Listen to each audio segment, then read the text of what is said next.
E aí é o organismo agindo para eliminar o desequilíbrio. A doença não existe. É estranho falar para muita gente que aquele furúnculo não existe, que aquela depressão não existe, que aquela insônia não existe. Aquilo é uma manifestação de um desequilíbrio maior. E enquanto não se corrigir o desequilíbrio maior, o processo vai se manifestar.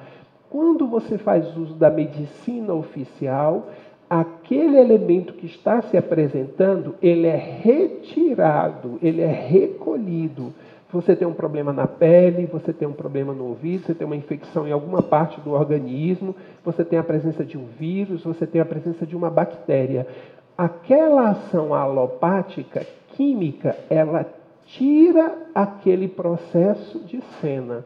Agora a pergunta é, aquele elemento de distúrbio foi para onde? O que aconteceu com aquilo? O que aconteceu com aquele problema na pele, com aquele cravo, com aquela acne?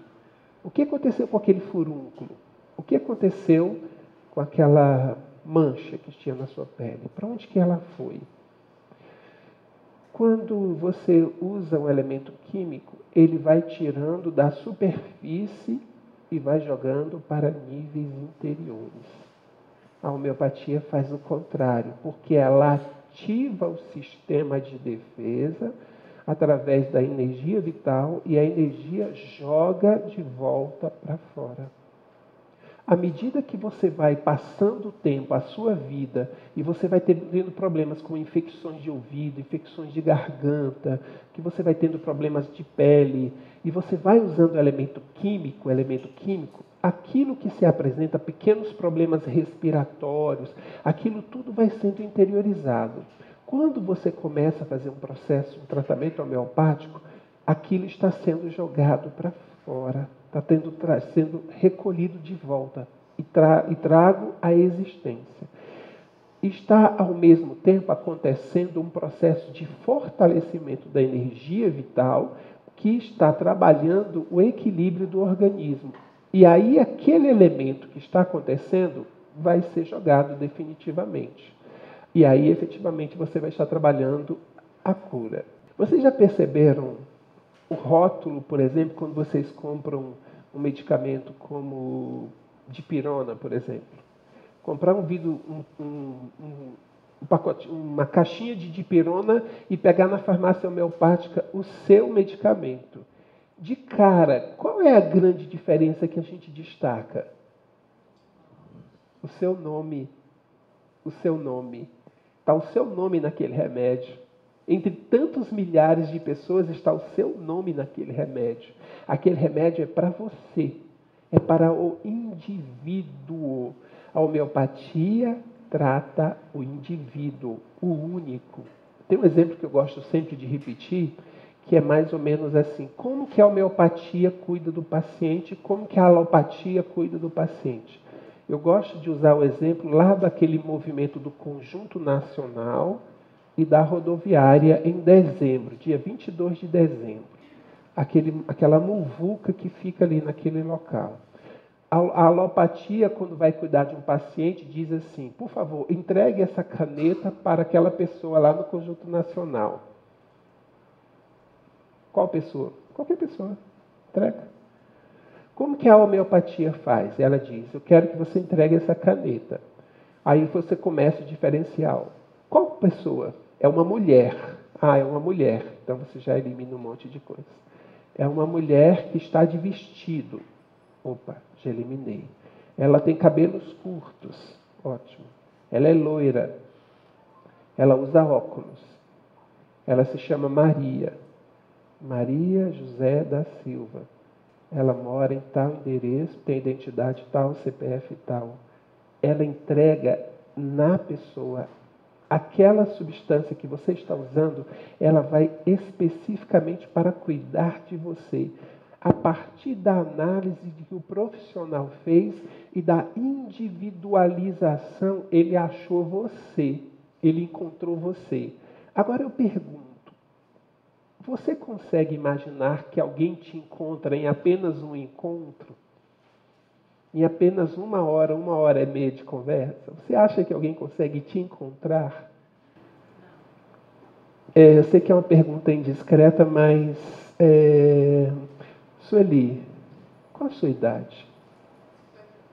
53 anos. Nesses 53 anos, você já conseguiu se encontrar? 53 anos de muita observação, de muita experiência, de muita vivência, de muitos encontros e desencontros.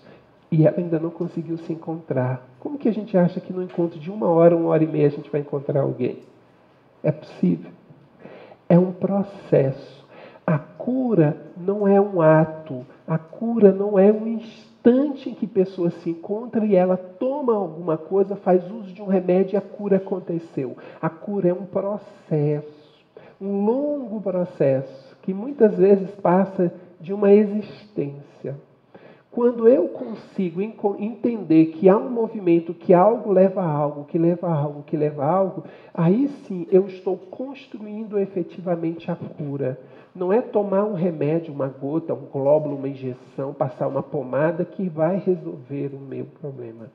Enquanto indivíduo único, eu preciso ter essa consciência de individualidade.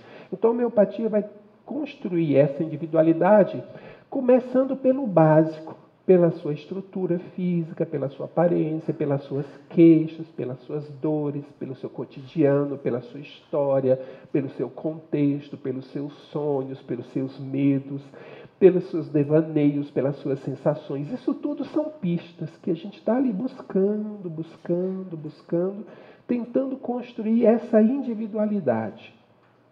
À medida que você vai mostrando para o paciente que é preciso encontrá-lo, ele começa o processo de se observar. Nós acompanhamos pacientes, às vezes, por um ano e meio, e mais ou menos no 6º encontro é que ele começa a fazer as anotações. No 7º encontro é que ele começa a fazer os registros, ele começa a se observar. Até então, ele ainda não tem... É uma vida inteira sem olhar para si. É uma vida inteira sem saber do que incomoda, do que agrada, do que busca. É uma vida inteira de insatisfações acontecendo que eu não sei nem porquê. De raivas, de impulsos, de sensações que me tiram de uma condição e levam para outra, da tristeza para a alegria, da calma para o nervosismo. E eu não tenho nem noção do que está acontecendo. De repente uma diarreia, de repente uma coceira, de repente o cabelo começa a cair, de repente a unha fica fraca, de repente, do nada acontecem as coisas. E eu do nada quero tirar algo que resolva aquilo que veio do nada. Do nada, nada vem, para o nada, nada vai. Então, quando eu começo a entender, eu, terapeuta, que eu estou diante de um movimento, é um movimento, não é um ponto fixo num determinado lugar da existência. Aquela criatura que está ali diante de mim, ela não surgiu ali, brotou como uma batata da terra. Ela tem um movimento existencial e ela tem uma perspectiva. E todo esse elemento construiu um contexto, construiu relações, construiu sentimentos, construiu produtividade. E eu tenho que identificar tudo isso para estabelecer a individualidade que vai fazer com que aquela pessoa se encontre. O processo terapêutico, dentro dessa proposta que nós estamos aqui construindo, ele é muito mais um movimento de autoconhecimento do que de cura. Não sei se vocês já conseguem perceber isso após os nossos 8 encontros. É muito mais uma obrigação de se olhar. Não é que eu vou me acomodar com as minhas dores, com os meus infortúnios, com as minhas limitações. Eu nunca vou me acomodar com o que me limita. Mas eu não vou mais me angustiar, me desesperar. Eu não vou fazer disso o centro da minha vida. O centro da minha vida não é a diabetes. O centro da minha vida não é a hipertensão. O centro da minha vida não é aquele problema que o meu corpo está passando. Porque eu não sou o meu corpo. Meu corpo é parte de mim. Então, quando eu começo a trabalhar essa consciência, começa a se ter leveza. E as pessoas começam a perceber que aquela queixa, aquele problema nada mais é do que uma desculpa que a própria vida construiu para eu estar ali, não para curar aquilo, mas para eu me encontrar. Depois de tantos anos, 20 anos, 30 anos, 40 anos, 60 anos, até que enfim eu vou parar para me ver. Nós somos espelhos. muitas vezes foscos, muitas vezes embaçados, mas nós somos espelhos. E o nosso maior trabalho é construir esse polimento de tal forma que a imagem seja límpida, sem transformações, sem camuflagens. Tem que enxergar. Não sou eu que digo o que é a pessoa, o que ela sente, qual é o problema dela e qual é a cura dela. Eu vou estar oferecendo ferramentas para ela se curar, para ela encontrar o seu ponto de equilíbrio.